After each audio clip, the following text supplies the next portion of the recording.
Kuna watu wamekasirika na mimi kwamba lile tukio la bunduki kwenye viunga vya ikulu ya Marekani haikuwa ndani ya ikulu.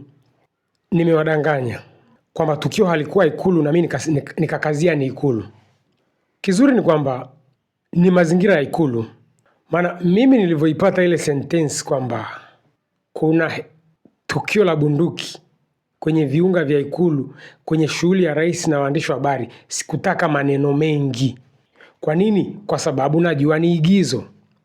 Halikufanyika ndani ya ikulu, sawa kabisa. Nilipata hilo baada ya video yangu kuwa imeshakuwa tayari. Lilifanyika nje ya ikulu, lakini mazingira hayo, hoteli kwa maeneo hayo, Hilton, wherever, sitaki hata kujua, hoteli kubwa. Kuna rais amewahi kupigwa risasi kwenye hoteli hiyo hiyo ambayo Trump alikuwepo, Rais Ronald Reagan mwaka 1981 na kujeruhiwa kwenye hoteli hiyo hiyo. Hoja yangu ilikuwa hili ni igizo. Hakuna kitu kama hicho kinaweza kufanya. Yani hakuna mtu mwenye ujasiri wa kuchukua silaha na kwenda kuleta vurugu kwenye shughuli ya rais. Hata hapa Tanzania hakuna mtu mwenye uwezo huo. Yani hata kama ikitokea ni assassination attempt, ni majaribu ya kumuua kiongozi wa nchi, huo ni mpango wa wanausalama wenyewe, sio mtu wa kawaida. Sawa Lile lilikuwa ni igizo kizuri. Trump amekuja akatupa mchanganuo wa sababu ya igizo lake. Unataka kujua sababu la igizo la Trump? Doti hizi hapa utajua kwa nini Trump kaamua kutengeneza hilo igizo. Doti ya kwanza, kwa nini Trump ametengeneza hili igizo, ni kwamba mkutano ulikuwa ni wa Trump na wanahabari. Je, mahusiano ya Trump na wanahabari yako vipi? Ni mazuri, ni mabaya? Ni mabaya katika level ambayo haielezeki. Unavyokuwa mtu maarufu au mtu mwenye ushawishi, ukisha kosana na wanahabari, huo ndio mwisho wa maisha yako, kama huwezi kurekebisha uhusiano wako na waandishi wa habari. Historia ya dunia inatuonyesha hivyo. Wanahabari ni watu hatari sana kwenye kukupandisha na kukushusha pia. Recently mlimuona yule madamu wetu alivyoteleza kidogo tu na wanahabari hapa nchini. Sifanyi na media vya uchwara. Kilichotokea nini? Kwa hiyo Trump anajua kabisa yeye na wanahabari hana mahusiano mazuri, na ameitwa kwenye hii hafla ya free speech. Wameita ni free speech. This was an event dedicated to freedom of speech that was supposed to bring together members of both parties with members of the press, and in a certain way it did. Manake yuko na wanahabari, watu wote wa masuala ya habari. Alikuwa anakwenda kuwa salama. Tengeneza hiyo picha, mvua viatu vya Trump, kwamba unaenda kukutanishwa na wanahabari ambao kila mara wewe fake news, wewe sikutaki, wewe nini. Kila mahali anawatukana waandishi habari. Tena ukichukulia na yeye ana chombo chake cha habari cha mtandaoni, Truth Social. Huko ndo CNN fake news, sijui nini, Washington Post, ameshawavua nguo cha kutosha. Alafu yuko kwenye mkutano nao. Angekuwa salama. Kama wewe umevaa viatu vya Trump, lazima ungeharibu shughuli kabla wanahabari hawaja kuharibu wewe. Trump hana mahusiano mazuri na media. Kwa hiyo doti ya kwanza, kwa nini Trump ametengeneza hii movie, ni kuepuka wanahabari. Mtu ataniambia amesema ataandaa shughuli nyingine.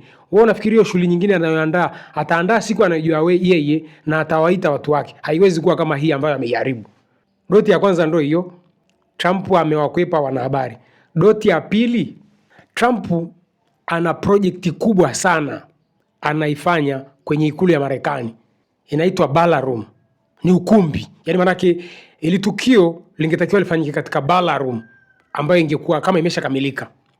Sasa hii project wakati Trump anaianza, alikatazwa, alipata upinzani mkubwa. Kwa nini? Kwa sababu alibomoa sehemu ya ikulu ya Marekani, sijui ni West, sijui ni East Wing, wanajua wenyewe, sitakwenda in details. Lakini hiyo sehemu aliyoibomoa ni sehemu ya kihistoria. Unajua vitu vya kihistoria kibinadamu tunapenda tuvihifadhi. Baada ya kuibomoa, lakini lengo lake ni kujenga hiyo ballroom yake. Lakini akashutumiwa sana. Baadaye akaanza ujenzi wake wa ballroom. Lakini ballroom inajengwa, Wamarekani hawajui pesa inapatikana wapi. Where does fund comes from? Amesema mimi naokota kwa washikaji zangu. Washikaji gani wanakupa pesa ya kujenga ikulu yetu, Mr. President? Kwa hiyo upinzani anaopata katika ujenzi wa ballroom yake bora, ambayo itakuwa ni bulletproof, drone proof, iwe na bunkers, iwe na mandaraki huko chini. Yani ni ukumbi wa kisasa wa mikutano ambao una usalama zaidi. Lakini Wamarekani hawakumsapoti.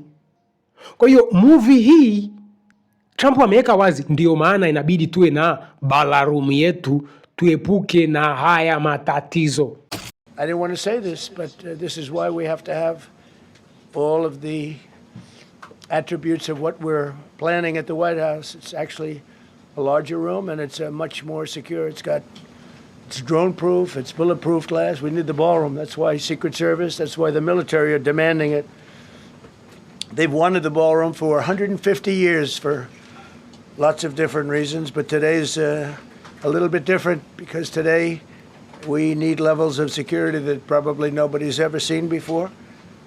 But everyone owes a tremendous debt of gratitude to the courage of law enforcement. Bado huamini kwamba hii ni movie. Yaani bado unaamini kwamba hili tukio ni natural. Chizi amechukua bunduki anakwenda kuvuruga mkutano wa rais.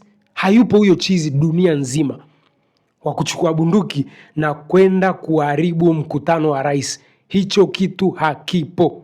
Hii ni movie ya Trump kuwakwepa wanahabari na kuhalalisha ujenzi wake wa ukumbi wake wa mikutano ambao alianza kujenga pasipo kupata kibali.